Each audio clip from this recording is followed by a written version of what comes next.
back to CEEN Caribbean News. It's now time to go in depth. Jamaica's debate on whether to accede to the Privy Council remains in limbo as the opposition senators refuse to return to the upper house.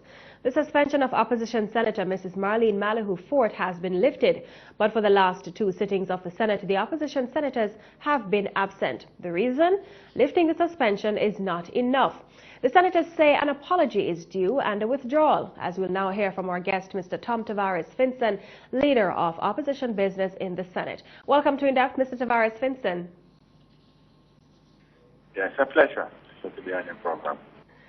Now, it was demanded that the suspension of Mrs. Malahoo Fort, which the opposition continues to note is unwarranted, be lifted by the Senate, and that request was granted. Why then does the opposition continue to boycott the upper house?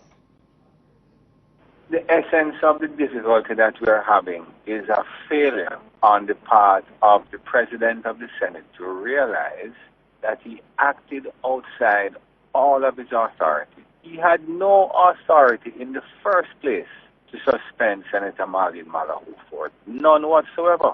The issue arose when she was making her contribution and she quoted from a letter that was written by the Privy Council to the government of Jamaica. And that letter had been referred to in the newspaper before, and in fact had been published in large part the day before Senator Malahoo gave her presentation. So it's not a question that it is any private or secret document. And on top of that, she gave her commitment to give her letter to the President of the Senate. Our view is that he had no authority to ask for the document in the first place. So what we are saying is arrive at a position for the future of the Senate, for the future operation of the Senate, when we all recognize that he operated illegally. But he is failing to recognize this, although the law and the interpretation of the standing orders are clear. But let us move beyond that. During the debate on the suspension, you no doubt heard the invective spewed from the mouths of some of the government senators, including Senator Lambert Brown, referring to us as liars and weavers of webs of deceit and all sorts of rubbish. And we feel that with the President of the Senate sitting there, he should not have allowed this sort of crass, unparliamentary language to be used in the Senate. We are prepared to put all of that behind us. Give Malahoo Fort, Senator Marlene Malahoo Fort, an opportunity to give a statement and proceed with a motion that we will bring before the Senate concerning the actions of the President of the Senate. And we'll move on from there. Very simple. We're not staying away because we want to be wicked or obstinate. But in the interest of the country, these things have to be clarified. Now, in addition to the repeal of the suspension of Senator Malahoo Fort, the opposition had demanded an apology from the Senate President, Mr. Floyd Morris, and Leader of Government Business in the Senate, Mr. A.J. Nicholson, both of whom have stated publicly that they have nothing to apologize for. How will the opposition be addressing that issue? You see, now there you have it. You have a President of the Senate who is saying, I refuse to accept that I could possibly be wrong. Is that how the President of a Senate is supposed to operate? And I have warned over and over about the politicization of that position. That is not for him to say, I know I am right and there is nothing else to say about it, let's move on. As far as Senator A.J. is concerned, we hardly expect any better from him. But he was not the main offender. Senator Lambert Brown was there calling people liars, and he must withdraw it. He must withdraw it. You can't besmirch people's character like that. And the worst thing about it is that the President of the Senate sit down there and allow it. And as far as I'm concerned, encourage it and then turn around and say, we don't want to come back to the Senate. That's not correct. I'm yet to make my contribution to the debate. Senator Tufton, Senator Williams. Just a moment, Mr. Finson. We actually have a recording of a portion of Senator Lambert's comments in the Senate to which the opposition took offense. Here's a look.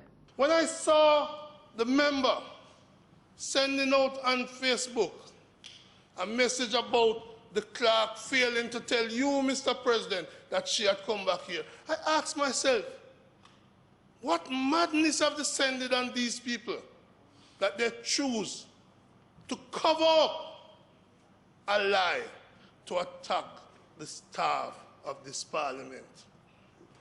An apology is owed by those who were in this chamber last Friday to their own political party, because their own political party issued a statement with a tissue of lies trying to condemn the leader of government business in the Senate. Yes, apologies are owed. I will not apologize to Senator Nicholson because I know him too well. And I know and the ladies on this side have already spoken. But the staff, nobody speaks to them. Nobody speaks to them. They must never, never be drawn into the cascas. Now, my next question, are you going to be formally requesting that Senator Lambert Brown withdraw his comments? They have to withdraw their statement. If they don't withdraw the statement, what they must do? If they say that Malahoo Fort is a liar, they must show where she tell a lie. If they say that I'm a liar because I'm a member of the team, show me where them say I'm a liar or withdraw it. Isn't that fair? And what is the opposition prepared to do should Senator Brown decide not to withdraw the comments? The interest of Jamaica require, and the people of Jamaica will require that they withdraw it. So if they want to stand in the face of that, that's their business. I can't tell you what the consequence would be. Is the opposition concerned that this ongoing situation is belittling the importance of the CCJ debate? So far, the debate has been stalled. And it has been stalled because of the reckless management of the Senate by the leader of government business and the president. Those are the two people that have stalled this debate.